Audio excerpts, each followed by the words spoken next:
In this year of Jubilee, each of you shall return to his property. And if you make a sale to your neighbor or buy from your neighbor, you shall not wrong one another.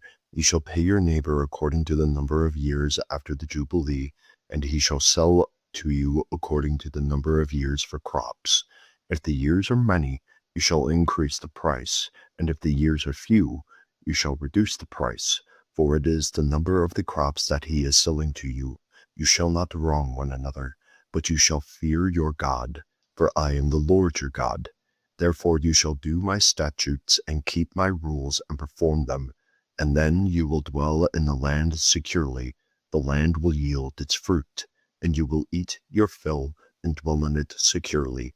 And if you say, what shall we eat in the 7th year, if we may not sow or gather in our crop? I will command my blessing on you in the 6th year, so that it will produce a crop sufficient for 3 years. When you sow in the 8th year, you will be eating some of the old crop. You shall eat the old until the 9th year, when it crops arrives. The land shall not be sold in perpetuity, for the land is mine, for you are strangers and sojourners with me. And in all the country you possess, you shall allow a redemption of the land. If your brother becomes poor and sells part of his property, then his nearest redeemer shall come and redeem what his brother has sold.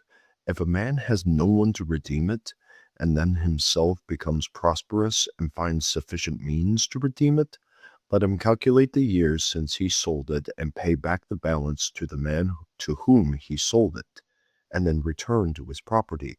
But if he does not have sufficient means to recover it, then what he sold shall remain in the hand of the buyer until the year of Jubilee. In the Jubilee it shall be released, and he shall return to his property. If a man sells a dwelling house in a walled city, he may redeem it within a year of its sale. For a full year he shall have the right of redemption.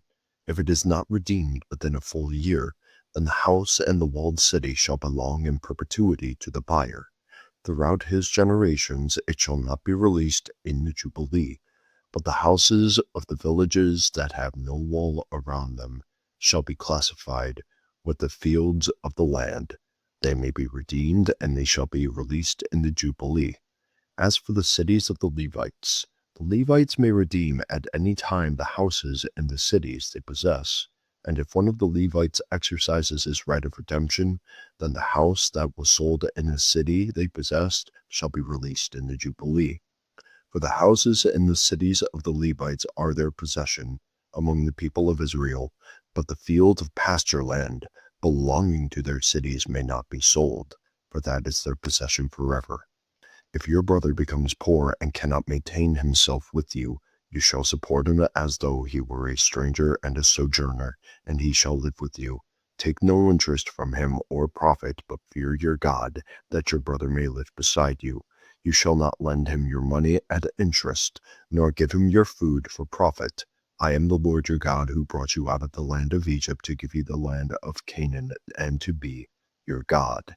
If your brother becomes poor beside you and sells himself to you, you shall not make him serve as a slave. He shall be with you as a hired worker and as a sojourner. He shall serve with you until the year of the Jubilee.